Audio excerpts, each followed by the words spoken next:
Gujarat state cooperative marketing federation ખેડૂતોના શાકભાજી અને ફળફળાદીનું વેલ્યુ એડિશન અને માર્કેટિંગ કરી આપવા બાબતે ખેડૂતોને જાણકારી આપવામાં આવી હતી, જેને અનુલક્ષીને એક સેમિનારનું આયોજન કરવામાં આવ્યું હતું। મહેસાણા ખાતે થઈ રહેલ એગ્રી લોજિસ્ટિક પાર્ક કે જેમાં cold storage, processing unit, frozen unit અને પેકેજિંગ લાઇન આવતા શરૂઆત થવા જઈ રહ્યું છે, જેમાં ખેડૂતો દ્વારા ઉગાવવામાં આવતા ફળ અને શાકભાજીનું પ્રોસેસિંગ કરી, ફ્રોઝન કરી, પેકેજિંગ કરી ગુજકો બ્રાન્ડના નામે નિકાસ થઈ શકે તે માટે પ્રગતિશીલ ખેડૂતો અને સેવા સહકારી મંડળીઓની એક બેઠકનું આયોજન કરવામાં આવ્યું હતું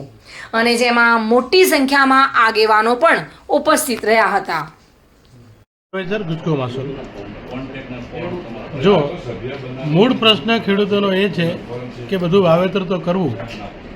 પણ માર્કેટિંગનો ક્યાં કરવું, એટલે માર્કેટિંગની આખી વ્યવસ્થા એક આખી સિસ્ટમ ઊભી કરવા માટે ગુજકો માસોલના અમારા ચેરમેન શ્રી દિલીપભાઈ સંઘાણી, વાઇસ ચેરમેન શ્રી બિપિનભાઈ ગોતા અને સમગ્ર બોર્ડ ઓફ ડાયરેક્ટરે એક નિર્ણય લીધો કે આપણે અમૂલ મોડલની જેમ જ એક મોડલનું એક ઊભું કરીએ, એક સિસ્ટમ નાખીએ, જેથી ખેડૂતોનો જે માલ ઉત્પાદન થાય છે એનું વેલ્યુ એડિશન થાય અને એને એક્સપોર્ટિંગ થાય, પછી એક્સપોર્ટિંગ સાથે સાથે ડોમેસ્ટિક માર્કેટમાં પણ ગુજકો બ્રાન્ડથી વેચી શકાય। એટલે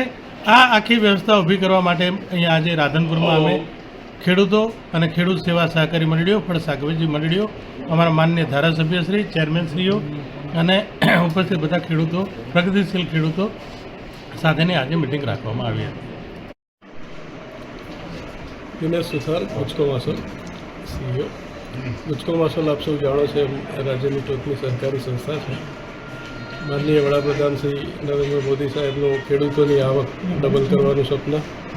માનનીય અમિતભાઈ સાહેબનું સહકાર ક્ષેત્રના વાઇબ્રન્ટ મોડ ઉપર મૂકવાનું આહવાન,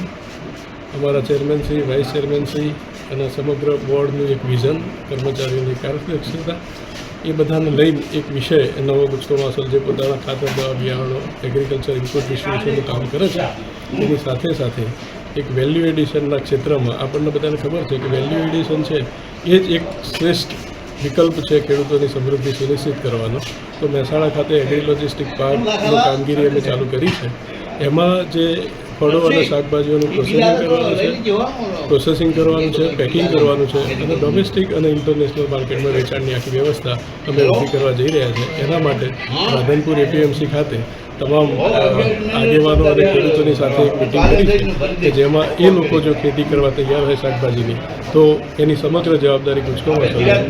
એની ખેતીમાંથી જે ઉત્પાદન થાય એનું પહેલાંથી ભાવ નક્કી કરી અને એ ઉત્પાદન અમે ખરીદી અને એને પ્રોસેસિંગ, પેકિંગ અને બ્રાન્ડિંગ કરી અને માર્કેટમાં મૂકવાની વ્યવસ્થા અમે કરીશું। નમસ્તે, મારું નામ ધવલ રાવળ છે અને આજે અમે અહીંયા રાધનપુર APMC ખાતે ગુજકો માસોલના મહેસાણા એગ્રો લોજિસ્ટિક પાર્કના બેકવર્ડ ઇન્ટિગ્રેશનના કામ માટે આવ્યા છીએ। અમારો જે મહેસાણાનો એગ્રો લોજિસ્ટિક પાર્કનો પ્રોજેક્ટ છે એમાં અમે કેમિકલ, રેસિડ્યુઅલ ફ્રી અને પ્રાકૃતિક ખેતી દ્વારા ઉત્પાદિત ખેત ઉત્પાદનો, મુખ્યત્વે ફળ, શાકભાજી અને મસાલા એનું પ્રોસેસિંગ કરી અને એક્સપોર્ટ કરવાના છીએ। એટલે અમે ખેડૂતોને આજે અપીલ કરી છે કે તમે પ્રિસ્ક્રાઇબ્ડ અને કંટ્રોલ્ડ એગ્રીકલ્ચર પ્રેક્ટિસ વાપરો કે જેની અંદર પરમિટેડ